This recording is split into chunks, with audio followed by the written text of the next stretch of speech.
Yo, what's going on, Eagles Nation? This is your boy AK, and welcome to another episode of the AK Eagles podcast. And I am joined here today by a legend, an icon, and somebody who a lot of people admire and look up to. Man, I know you probably shrug it off, but you are who you are, and your legend precedes you. And I appreciate you taking the time off of your busy schedule to come and spend a little bit of time with me, man. So, everyone, I'd like to welcome you, ERock. Yeah, that's a very, very humbling introduction, and I thank you for all the. It's certainly I never shrug it. I never shrug any compliments like that off. It's always nice to hear people say those kind of things about you. So I appreciate you having me on, and I appreciate the kind words. Thank you, man. No, you know, when you do things, I feel people deserve to be credited for it. So, Thank you, thank you. no problem, man. But yeah, we have never talked before, so I just want to real quick get a rundown from last season from you. Like you saw the beginning of the year to the end of the year, the playoff game. What did you take away from last season, and how did you feel about it? Well, last season was one of the. It was a lot of fun, but it was a very perplexing season, wasn't it? Because you had a new head coach, you had a new defensive coordinator, you had relatively new quarterback in Jalen Hurts, who was starting the season for the first time.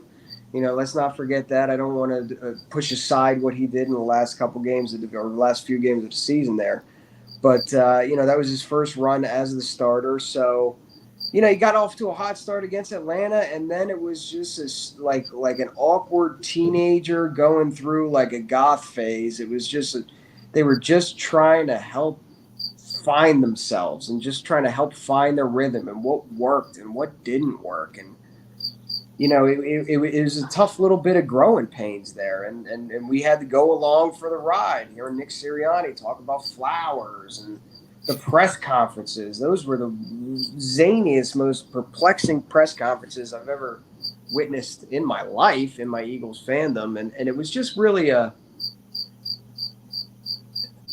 curious season. And then they started winning. And then they started kind of going on a roll there and kind of finding their identity and growing up right before our very eyes and figuring things out for themselves. And they ended up fighting. One thing you can never say about last year's Eagles is they never quit. They never gave up. They never threw in the towel. They always kept grinding, always kept fighting.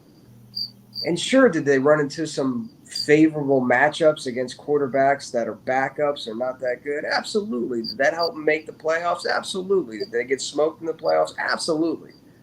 But at the end of the season, you kind of sat there, or at least I did, and thought to myself, they got a lot of work to do.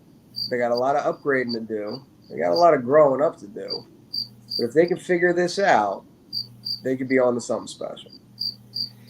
Yeah, no, man, I totally agree with you because I look back at last season and, that was a rebuild year for us, right? And Right. they come out and, they go 9-7, make the playoffs. And in all honesty, I don't knock the team. They won the games that they were supposed to win, Mm-hmm.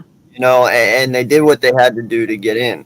I'm okay with that. And like you said, how good we seemed to be last year with the limited talent that we did have, Mm-hmm. man, to me, it's sky's the limit this year, and that's what I'm glad I got you on now because let's talk about our quarterback real quick.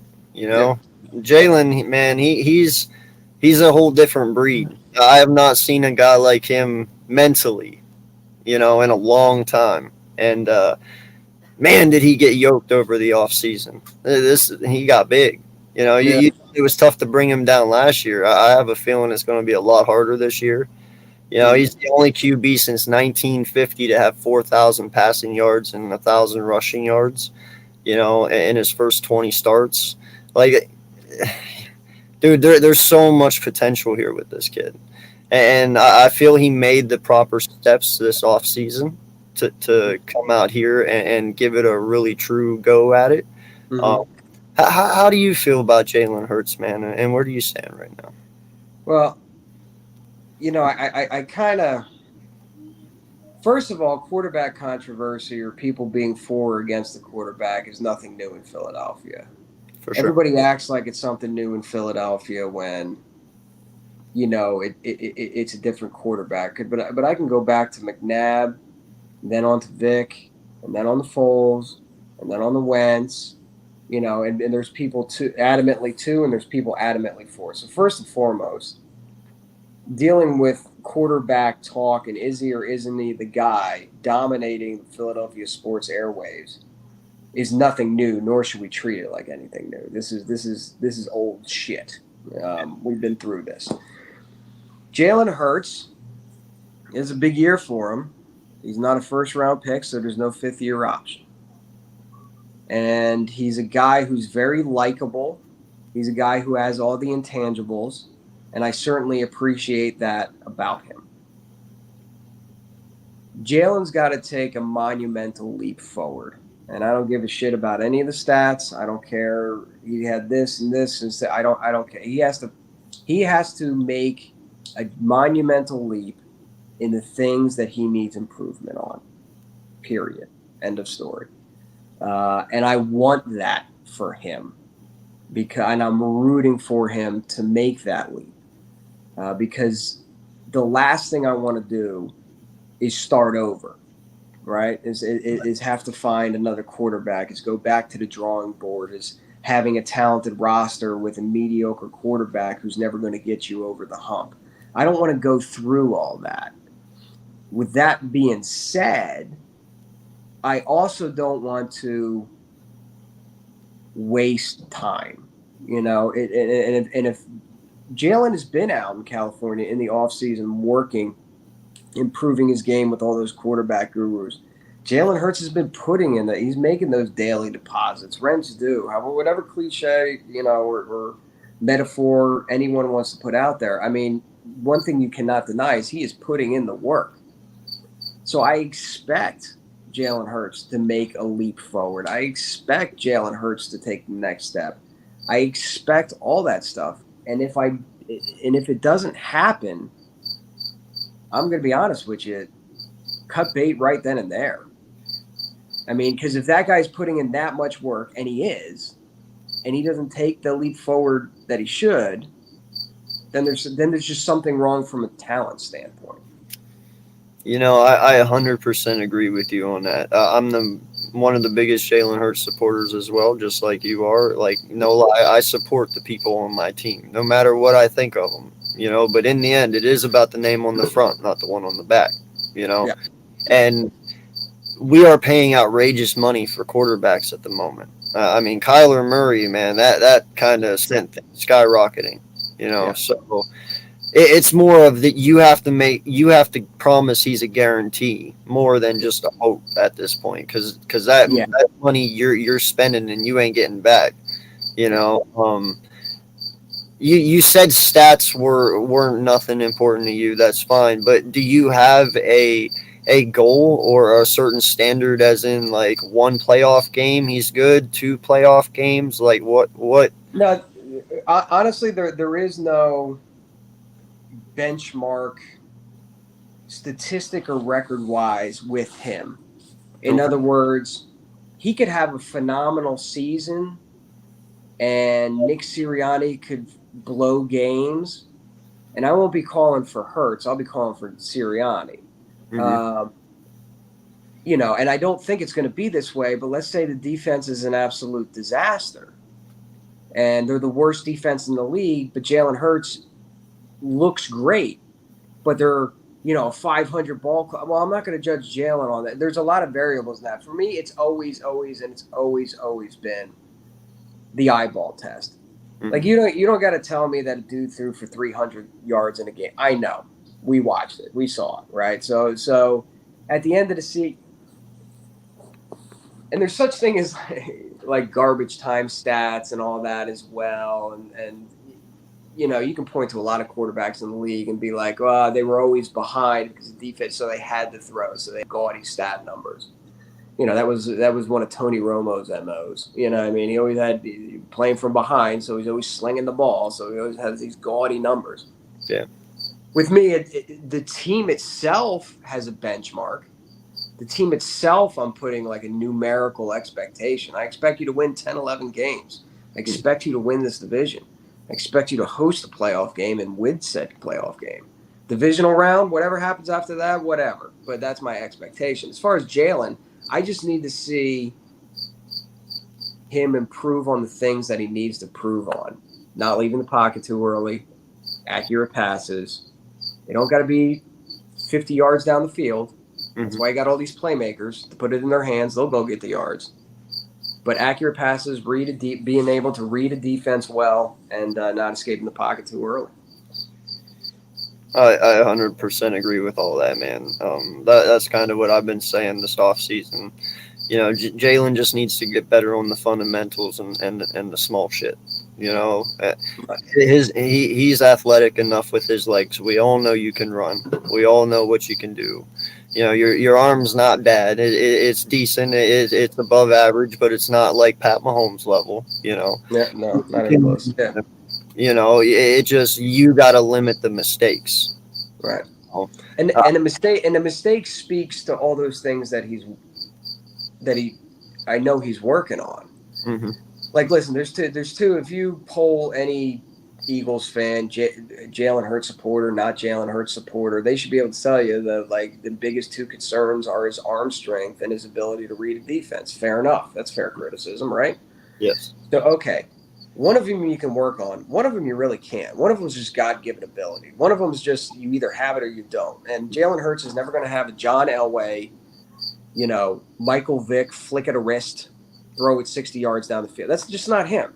That's God-given ability. That he doesn't have that. But what he is working on is his footwork, his fundamentals, as you mentioned, which is going to improve his accuracy. It's going to improve his pocket presence. It's going to improve the things that he needs to improve on. And if he has been working on it all off season, and if he has been working on it in training camp, and if the organization and it doesn't improve, that's just a giant red flag there. But again, I think you and me both are in lockstep. We kind of expect it, so I'm not too incredibly worried about it.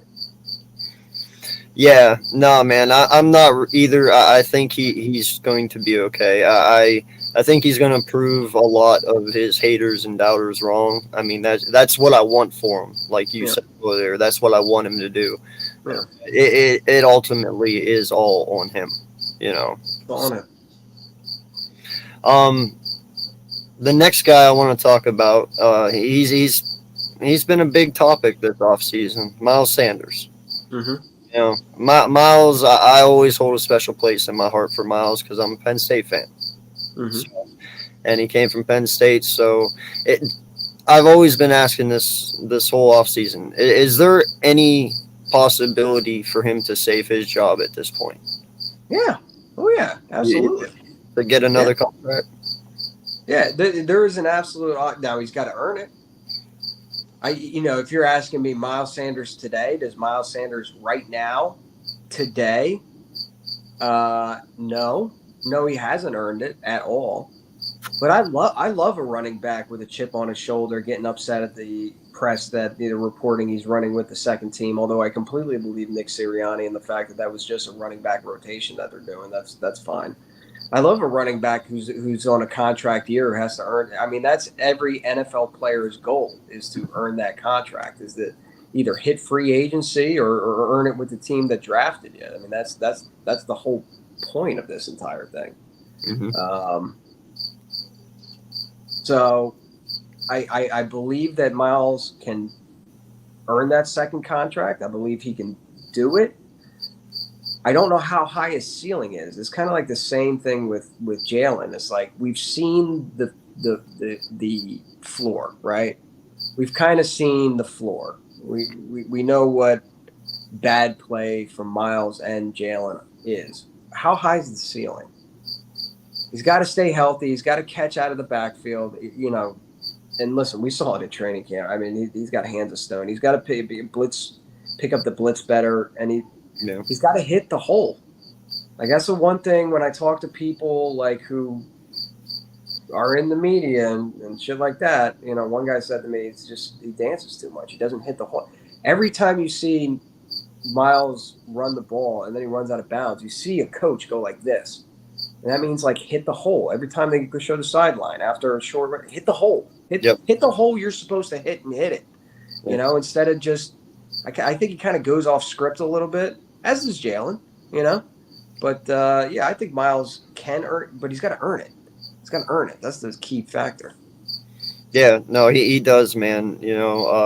I've always had nothing but the utmost respect for him, but he's got to stay healthy. He's got to make sure his hands are secure. Like, keep a hold of that football, whether it's a pass or a run, and like you said, pick up the blocks better and stop being lazy with the run, dude. As soon as you see it, take it. I understand you got 5.5 yards per carry, but dude, imagine if you would have actually hit the holes when you were supposed to. Your yards per carry might be even higher than that. Yep. So, AJ Brown, man, we have been begging as Eagle fans for a long time for a guy like this, and we finally got him. You see how the fans are reacting. You see how everybody's behind him. You see how he's behind us. What does A.J. Brown mean being here in Philadelphia? Well, I think, besides him being so close to Jalen, I think he's the perfect receiver for this offense, meaning that he's a yards after catch guy, right? So he fits the mold of a bigger bodied, tougher, strong-handed, strong to the ball, and is going to go for extra yards after the catch, even after contact. And that's how listen, the Eagles' bread and butter should be the run game. It's what they're good at. But there's no confusion, there's no misleading, there's no mystery behind the fact that they want a passing attack. Okay, so how do you approach that? You've got a quarterback who really on the deep ball, not his forte, man. Not his forte. It'd be great if we had all these little, little Deshaun Jackson types running deep routes, but it's just not that's a recipe for disaster. So what do? Okay, we get a guy like A.J. Brown, and you hear all the reports come out of camp that, there's a lot. They're not throwing the ball deep. It's a lot of crossing patterns, and it's a lot of, it's a lot of crossing pattern, a lot of slants, and that we're just not that good. Jalen can hit a slant.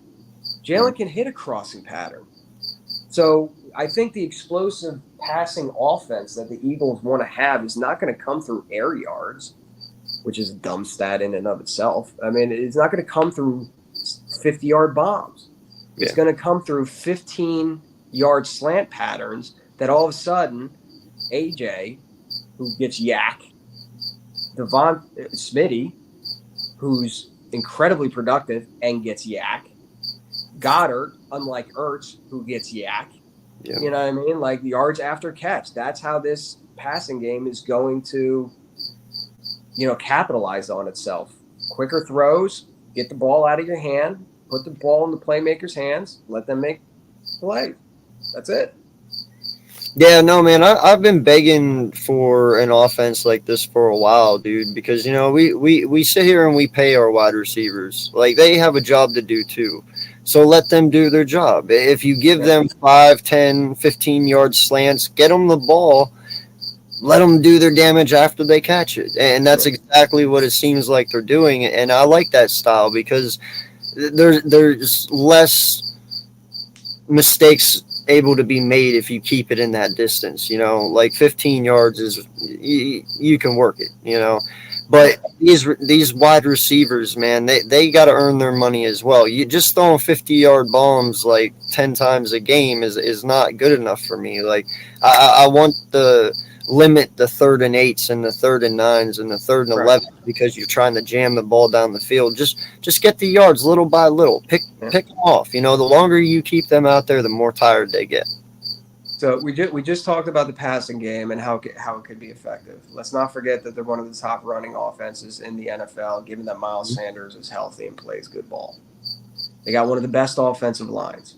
So here's how I see this offense going. It's going to be a time of possession offense. You know what I mean? It's going to be a physical offense. They're going to run the ball. You're going to have to work. You're going to have to try to work your way around that offensive line who love the run block.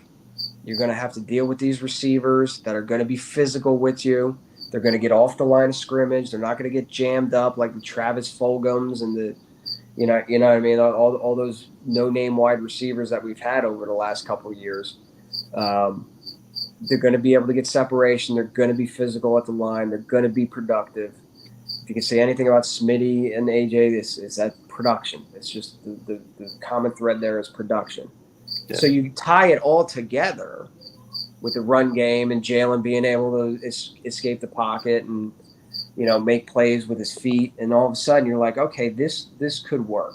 This could work. We don't have to have the Aaron Rodgers 30, 40, 50-yard passes to get down. No. We can grind a defense to submission, out physical them, control the time of possession, and have a nasty defense who's going to get the ball right back in the offense's hands. Like this could really work. Yeah. No, I love it, man. It's gritty. It's kind of gives me an old school type vibe. A little bit. I really like it. Real quick before I jump to the defensive side, because we only got about 7 minutes here. Do you have 1,000-yard receiver for this team? Just like I think it's AJ, but I do think it's going to be an offense that spreads the ball around. I mean, if you get the production that he got in Tennessee, 1,000-yard receiver, 8 touchdowns. But again, I think with this offense, it's going to be a lot of pick your poison. All right, you want to double AJ? Well, there's Smitty. What are you going to single up Goddard on a linebacker? I mean, there's going to be somebody open. Quez, and then Quez is burning down the sideline. You know what I mean? So I don't think it's going to be ball dominant with one receiver. I think it's going to be spread out a lot, but I still think AJ gets over K. Fair enough, man, and I like that. I personally chose Smith because I think maybe you got AJ gets 900, but that 900 does not mean he's not doing his job. Just him being out there alone makes everything different. Just his presence. So I agree. Now listen, man, this is honestly probably my favorite player on this defense. I've been talking about him since week 6 last year. Jordan Davis is my guy. I've been praying and hoping for this kid from week 6, and we got him. And I'm not disappointed. I mean, this kid is a freak athlete. Yeah. What was it Lane Johnson said today? They're prehistoric Jurassic, like him and Wada, because how big they are. They're big. They're big guys, man. They're big boys. Yeah. So what you were there at the open practice with us. You watched Jordan Davis a little bit, I assume. What did you take away from the kid? You know what? I honestly didn't. I was on the offensive side of the field for the most part. I was on the 30-yard line where they were doing most of the offensive drills. So the defense I really didn't get to see, but everyone saw that clip that kind of went viral there of him, sledding back the rookie center. At first, I thought that was Kelsey, and I was like, Kelsey, don't break your knees, bro. Don't break. You're doing all those hops, man. I thought it was Kelsey at first. I was like, please be gentle with the big guy. But he's gonna be a problem. He's gonna be an issue. And through open practice, you heard the beats talking about it. Yeah, it's gonna be a 3-4 defense or some hybrid of the 3-4 defense. So he's gonna, be playing a lot in the middle. I'd be curious to see if Jordan goes in the middle, and then I forget who I was talking to, but I was like, I bet you anything that you're seeing a large amount of time Fletcher Cox at defensive end, taking a more Richard Seymour role on the defensive line. Richard Seymour wasn't the quickest, wasn't the fastest, but you had to worry about Wilfork in the middle. Yeah. You know what I mean? Yeah. And then so it made his life a little easier as an edge rusher. More of a defensive tackle body though, like a big, so I would fully expect Jordan Davis to give you some positional flexibility with the other defensive linemen. because I think he's going to earn his way on the field. I don't see how he doesn't earn his way on the field. I love Fletch, but this kid's something different.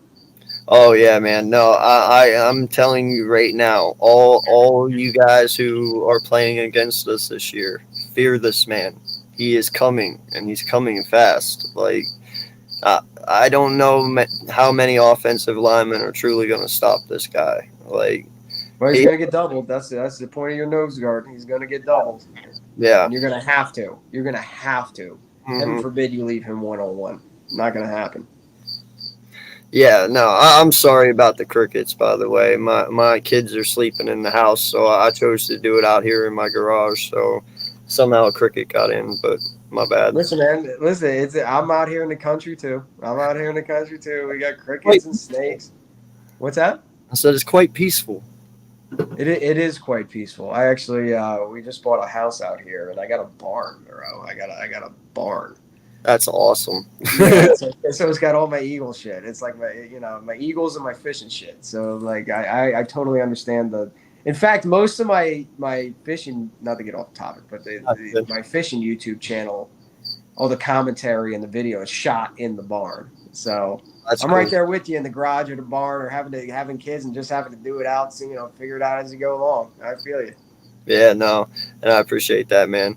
But Nakobe Dean, Mm-hmm. how the hell we stole this kid 3rd round? Howie, congrats, bro, on putting out that false information. I know it was. There's no way you can't convince me otherwise, bro. That happened way too perfect. Like no, and I'm grateful for it. If he did, I'm grateful because this kid's gonna be something special. I think too, man. Him and Jordan definitely have a very good chemistry together, and I think they're gonna be future stables of this defense. How you Yeah, feel? we really haven't had that dominant middle linebacker. I mean, D'Amico was pretty good, but I think Trot was the last dominant middle linebacker that we've had. So it's been a while. Yeah. Now, I'll be honest with you, I don't watch a lot of college football, so I couldn't tell you. I know you're a big college football fan. And I know the Eagles, between White and Bradley's kind of showing up. And so there's going to be a healthy, and I think the key word is healthy competition there at the linebacker position. But I feel so relieved to say, hey, there's going to be competition at the linebacker position in a good way, instead of being like, yeah, all right, let's see if anybody can beat out Alex Singleton. You know what I mean? Like, Yeah. all right, let's see if anybody's better than the White Snake. So I'm just happy that there's a good and healthy competition at linebacker. You pumped for Riddick? You ready? Yeah, I mean, I think this is his best role as a pass rusher. He was kind of made for that 3-4 defense, outside stand up pass rushing linebacker. I mean, that's where he's going to excel. And again, like I said, with Jordan Davis, that kind of affording some positional flexibility along the defensive line. I think having Reddick out there also gives you some flexibility on the defensive line and the ability to shuffle around the linebackers. When you got guys that are just dominant at what they do, it gives you flexibility. And for the first time, the Eagles defense has some depth.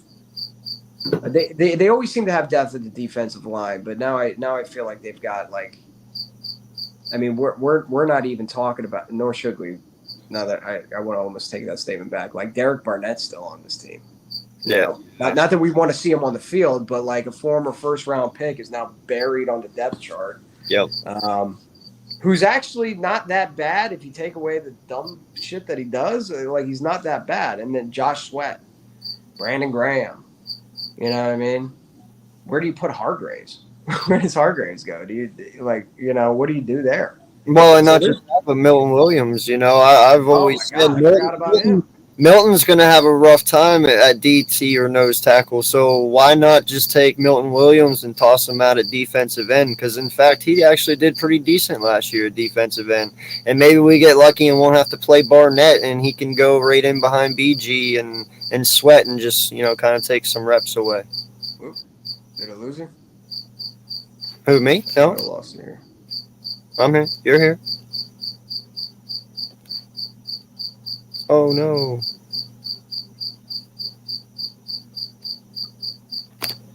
It's okay. Okay. There you are.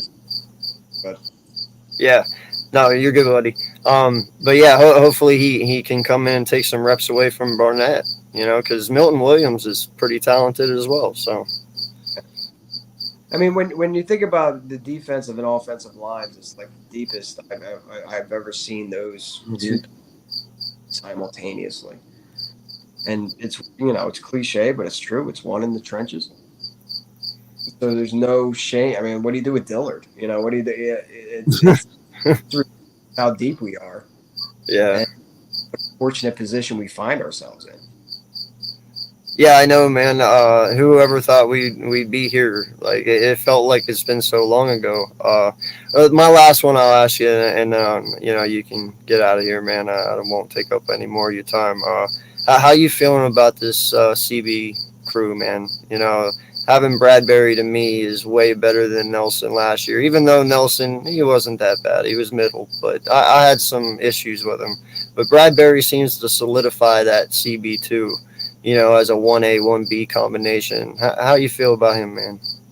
I mean, I'm feeling pretty confident about the corners now. When you start to talk depth, you know what I mean. That's why you're trying to stay healthy. You're trying, you're having these training camps where maybe they're not tackling as much. Like it's paramount because there's certain position groups, man. And you just mentioned one, cornerback, running back's another one. Like Miles doesn't stay healthy. As much as I love Gainwell and as much as I love Boston Scott, because after Darren Sproles retired, somebody needed to wave the flag for us 5'6" guys. You know what I mean? So I love that. We're one Miles Sanders injury away from like, good Yeah, thing backs. Bradbury go to the McPherson. I just don't know. But yeah, if you take just the trio of them, because nowadays it is a trio where it's Bradbury, Slay, and Maddox. I mean, you're gonna have a hard time naming another collective group that bumps them out of the top 10 cornerback court in the NFL. What do they do at safety? That's another story. That's a completely different story. yeah, Um, they've got a lot of guys there, but who's going to be the guy, at safety? So again, I'm feeling pretty confident. It's a symbiotic relationship between the offensive line and defensive backfield. If the line isn't getting pressure, the corners can't cover forever. And if the corners can't cover, it doesn't matter how fast the defensive line gets off the ball's out of the hand real quick. I mean, we've seen it time and time again. So there's a real symbiotic relationship between those two units. And I'm feeling very confident in the defensive line. And at least for the starters, I'm feeling, pretty damn good about the corners. yeah. Me too, man. I'm feeling good about this whole entire team. Well, listen, dude, I appreciate you so much for coming on and talking some Eagles with me. I will be down there week 2 Minnesota game, so I hope to see you down there. I'll be coming down with King and them. So, but yeah, man, it was an honor meeting you this past Sunday, and thank you so much for joining me, dude. I really do appreciate it. Shout yourself out, even though you really don't need to, because literally everyone knows who you are. So, Yeah, well, I listen. I'm flattering again, and I do appreciate it. But if people aren't following along, I don't do much YouTube work anymore. So I do far more on Instagram and Twitter, and it's what is it? At ERock_Eagles. yep, There you yeah, go. I appreciate you having me on, saying hello at the tailgate, and look forward to seeing you at the tailgate come week 2. yes, sir. Thank you so much. And yeah, everyone, appreciate you guys for coming in and joining us. Hope you guys enjoyed it on the way to 1K and, getting there every day. So appreciate you guys so much. Love each and every one of you. Have a great week. Fly Eagles fly. We Go. are out.